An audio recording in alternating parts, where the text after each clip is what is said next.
주의 말씀은 내 발의 등이요 내 길의 빛입니다 라는 제목으로 신앙생활의 더 세 번째 말씀 성수에 대해서 함께 교훈을 나누고자 합니다. 예수님께서 요한복음 15장 5절에서 이렇게 말씀하신 적이 있습니다.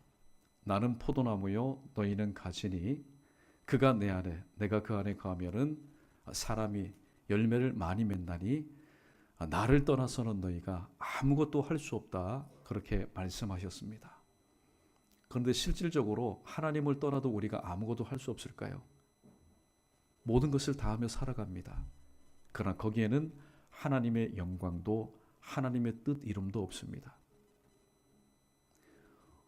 오늘 본문에서 하나님께서 말씀하신 가운데 특별히 주의 말씀은 내 발의 등이요 내 길의 빛이라고 말씀했습니다.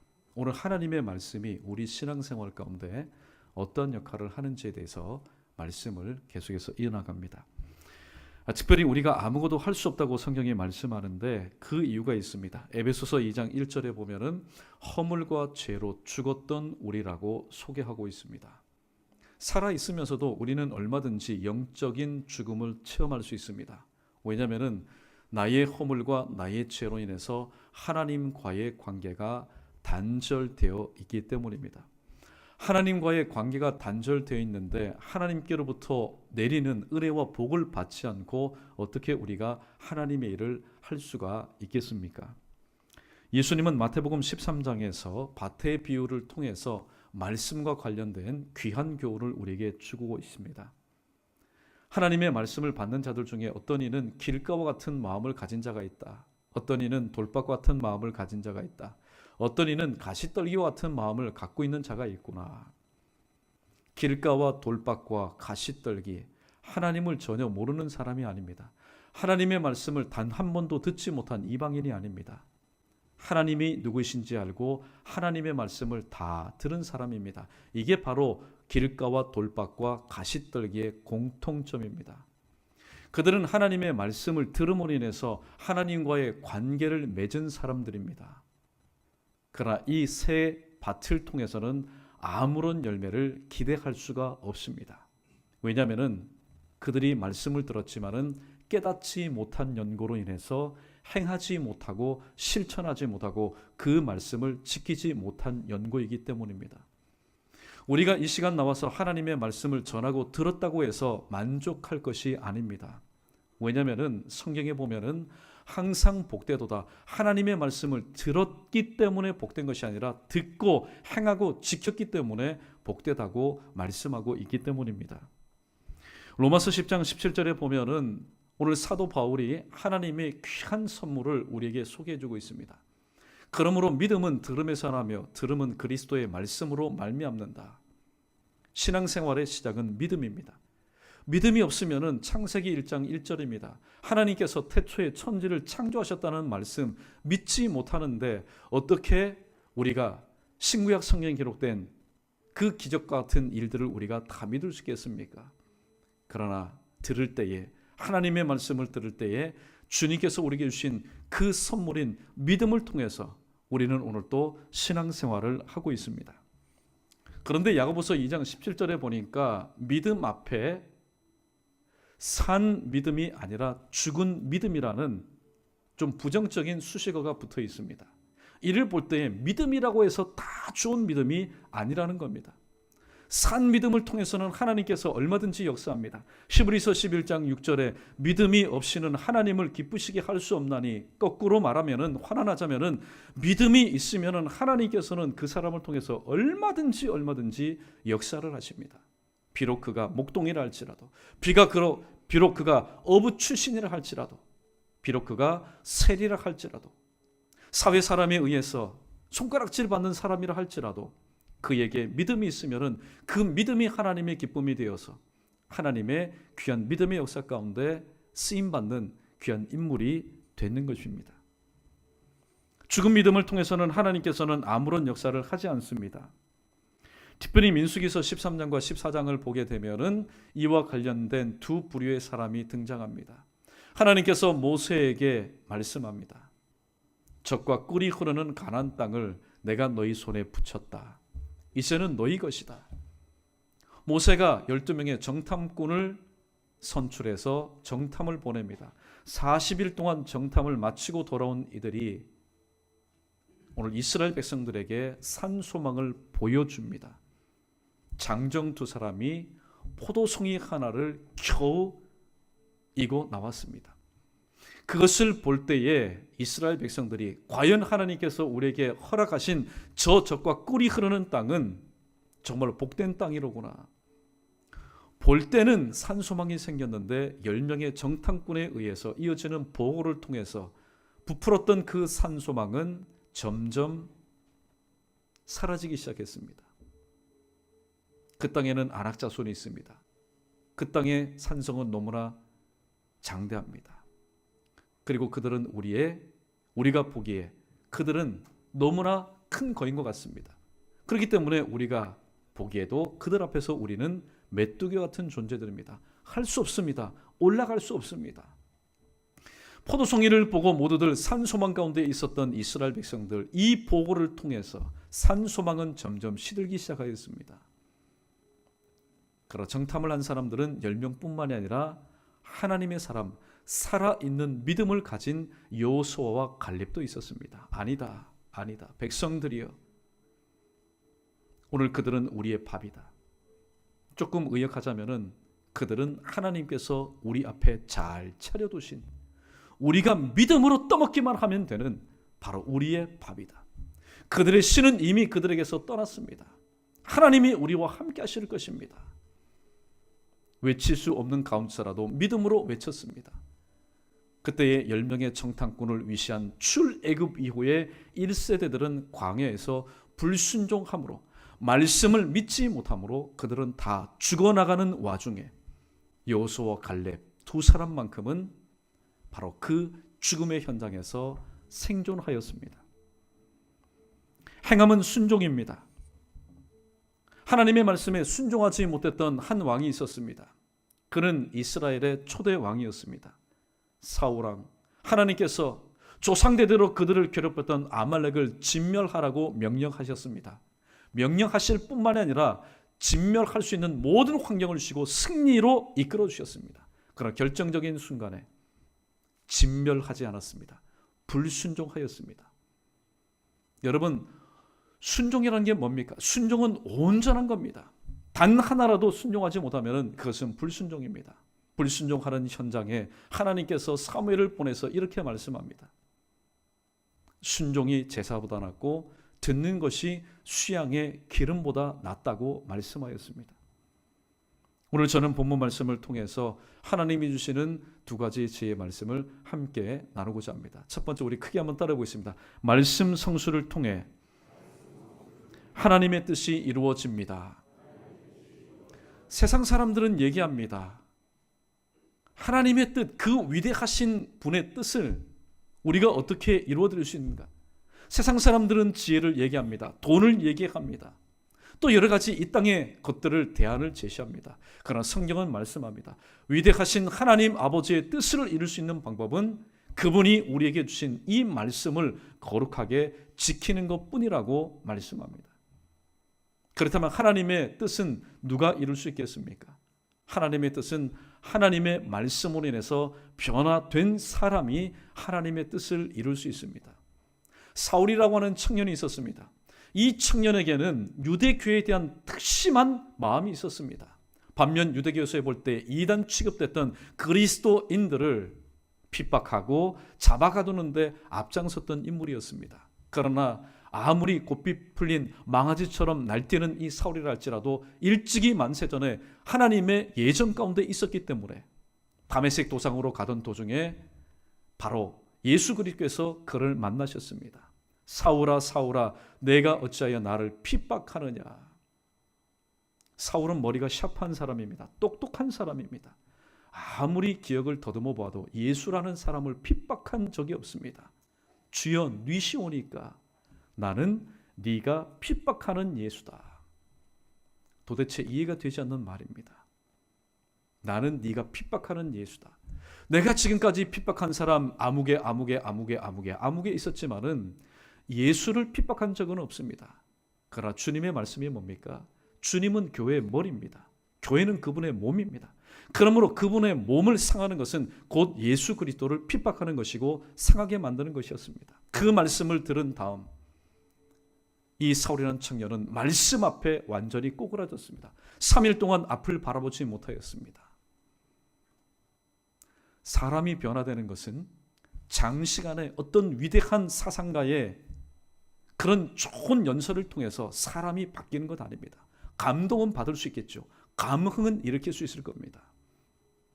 오늘 성경은 말씀합니다. 사람이 거듭나는 것, 사람이 변하는 것은 무엇으로 인한 것인지 베드로전서 1장 23절 말씀, 우리 자막 우리 크게 한번 읽어보겠습니다. 시작.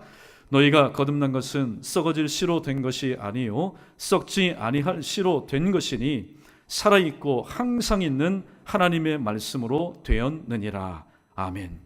여러분의 기도 제목 가운데 오늘 이 사람이 혹은 이 아이가 변화되기를 원하십니까?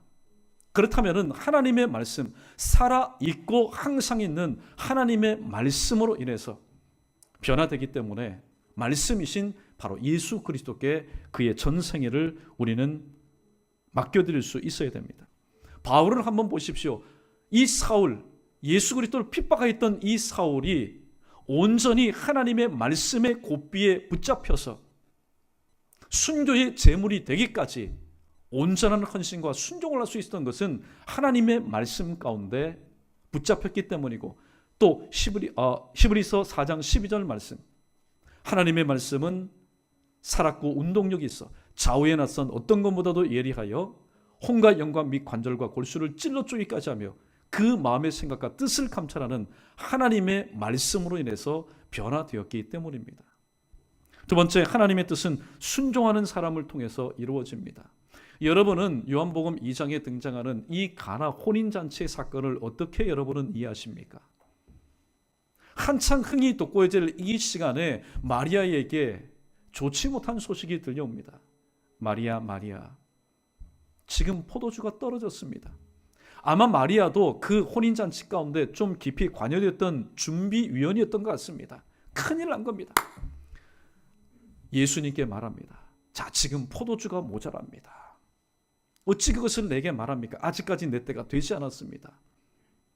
아들이신 예수님께 거절당했을 때 마리아는요, 하인들에게 이렇게 말합니다. 무슨 말씀을 하시든지, 우리 크게 한번 따라봅니다. 무슨 말씀을 하시든지 그대로 행하라. 하인들이 하인이기 때문에 머리가 없고 생각이 없는 사람들이 아닙니다.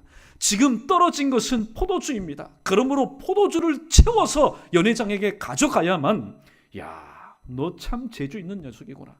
어떻게 이렇게 모자란 포도주를 채워가지고 왔느냐, 칭찬을 받을 텐데 포도주가 아니라 물만 가득 채워서 가지고 갑니다. 하인은요, 이 예수님의 말씀에 순종할 때에 순종의 역사가 일어난다는 사실을 그들은 알았습니다. 그러므로 이 하인들은 그냥 하인이 아니라 바로 믿음이 있는 산 믿음이 있었던 하인들이었습니다. 하나님은 순종하는 사람을 통해서 일어납니다. 여러분 중에 혹시 이렇게 착각하시는 분이 있습니까? 하나님의 뜻은 세우신 목사님을 통해서, 혹은 많이 배운 사람을 통해서, 혹은 재물이 많은 사람, 달란트가 많은 사람을 통해서 하나님은 역사하시겠지. 그러나 구약시대 때 하나님께서 하나님의 사람을 쓰는 방법을 한번 보십시오. 하나님은 양냄새가 풀풀 나는 목동지기를 통해서 한 나라를 다시 세우셨고, 또 80세의 촌노 그 모세를 통해서 한 민족을 이끌게 하셨습니다. 그리고 어부를 통해서 네 앞에 있는 내가 바로 하나님이다, 하나님의 아들이다, 바로 오병이어의 기적을 일으키셨고, 또 153마리에 되는 큰 물고기를 잡게 하는 그런 귀한 은혜를 베풀어 주셨습니다. 그러니까 하나님의 생각과 우리의 생각이 다른 게 이겁니다. 우리는 이렇게 스펙을 쌓고 준비되어야만이 하나님께서 우리를 사용하실 것이다. 그건 우리의 겉모습을 바라보는 우리의 생각일 뿐입니다. 하나님은요, 우리의 외모를 취하시고 우리 스펙을 귀하게 보시는 분이 아니라 우리 중심을 보시는데, 우리 중심 가운데 있는 바로 살아있는 믿음을 보시고 역사하시는 분이시기 때문입니다. 그러므로 말씀 성수를 통해서 하나님의 뜻이 이루어진다는 사실을 우리가 알았다면 다른 것 없지 않습니까? 이 시간에 보면은 사업 때문에 어려움 중에 참여한 분도 분명히 있을 겁니다. 육신의 어려움 가운데 있는 분도 분명히 있을 것이고, 신앙생활하다가 여러 가지 마음의 고통도 있는 분이 있을 겁니다. 사람이 거듭나는 것, 너희가 거듭나는 것, 새롭게 변화되는 것, 치료되고 치유되고 회복되는 원동력은 살아있고 항상 있는 하나님의 말씀이라고 오늘 주님이 말씀합니다. 그럼 여러분, 일단은 믿고 순종해 보십시오. 맞다, 내가 지금까지 육신의 회복을 위해서, 또 삶의 회복을 위해서 내가 무엇을 구했던가, 무엇을 찾았던가, 무엇을 내가 헤매고 다녔던가. 그러나 여러분 보십시오, 세상에 사는 그리스도인들이 힘들어하는 이유가 뭔지 아십니까? 지난 수요일 날 잠깐 나눴지만은 세상을 살아가는 그리스도인들이 힘들어하는 것은 그 속에 하나님이 계시지 않기 때문입니다. 물질이 없어서가 아닙니다. 건강이 없어서가 아닙니다. 대인관계가 원만치 않아서가 아닙니다. 바로 하나님이 그 마음 가운데 계시지 않기 때문에, 다른 말로 표현하면은 성령이 내주하지 않고 성령 충만하지 않으니 그리스도인으로 살아가는 것은 힘이 아니라 짐이 될 수밖에 없는 것입니다. 두 번째로, 말씀 성수는 예수님과 함께하는 삶이기 때문에 말씀을 거룩하게 지키는 바로 이유가 여기에 있습니다. 요한복음 1장 1절 말씀에 보면은 태초에 말씀이 계시니라, 이 말씀이 곧 하나님과 계셨으니 이 말씀은 곧 하나님이시라. 우리는 성부 하나님, 성자 예수님, 성령 하나님을 믿습니다. 삼위일체 하나님을 믿습니다. 그러면은 요한복음 1장 1절에 등장하는 이 말씀은 곧 하나님이라, 그 하나님은 누구이십니까? 성자, 바로 예수 그리스도입니다. 그러므로 말씀을 거룩하게 지키는 것, 이 말씀은 바로 예수 그리스도와 함께 사는 것을 의미합니다. 오늘 이 땅에 바쁘게 살아가면서 거룩하고 거룩하신 그 주님과 함께 사는 것은 어쩌면은 인간적인 부담감이 참으로 클지도 모릅니다. 그러나 저는 항상 여러분에게 드리고 싶은 말씀은 부담감을 가지십시오. 그러나 신앙생활할 때 인간적인 부담감을 가지면은 절대로 예배도 마찬가지고 기도도 마찬가지고 헌신도 마찬가지고 힘이 되지 않습니다. 오히려 짐이 될 뿐입니다. 마음 가운데 부담감이 있지만은 거룩한 부담감을 가질 때에 거룩하신 주님께서 오늘 또 우리와 함께 하시니 그거는 짐이 아니라 힘이 되고 산소망이 되는 것입니다. 오늘 예수님과 함께하는 삶의 유익은 바로 기도 제목이 응답받는다는 사실입니다. 요한복음 15장 7절에 보면은 이런 말씀이 있습니다. 너희가 내 안에 거하고 내 말이 너희 안에 거하면 무엇이든지 원하는 대로 구하라. 그리하면 이루리라. 그렇게 말씀하고 있습니다. 사람은요 참 얕습니다. 하나님의 말씀 가운데 쭉 읽어보다가 내가 원하는 단어가 나오면 그 말씀만 붙잡고 기도합니다. 쉽게 말하면 영적인 편식을 한다는 거죠. 다시 한번 읽어드립니다. 혹시 여러분들이 이 요한복음 15장 7절 말씀 가운데 들으실 때 어떤 단어가 여러분 눈에 확 들어오는지 다시 한번 제가 읽어드립니다. 너희가 내 안에 거하고 내 말이 너희 안에 거하면 무엇이든지 원하는 대로 구하라. 그리하면 이루리라. 아멘. 어떤 단어가 여러분의 눈에 귀에 확 들어옵니까? 원하는 대로. 옳거니 집 문제로 인해서 내가 지금 기도하는데 내가 원하는 대로 하나님은 들어주실 거야. 직장 문제 때문에 내가 지금 기도하는데 하나님은 내가 원하는 대로 들어주실 거야. 자녀 문제 때문에 기도하는데 하나님은 내가 원하는 대로 자녀에 대한 기도의 제목을 들어주실 거야. 여러분 착각입니다. 착각입니다. 예수님도 기도하셨습니다. 겟세마네 기도 동산에서 이 잔이 내게서 떠나기를 원합니다. 그러나 나의 뜻대로 마옵시고 내가 주문한 대로 응답하지 마시고 아버지의 뜻대로 아버지의 원대로 하옵소서.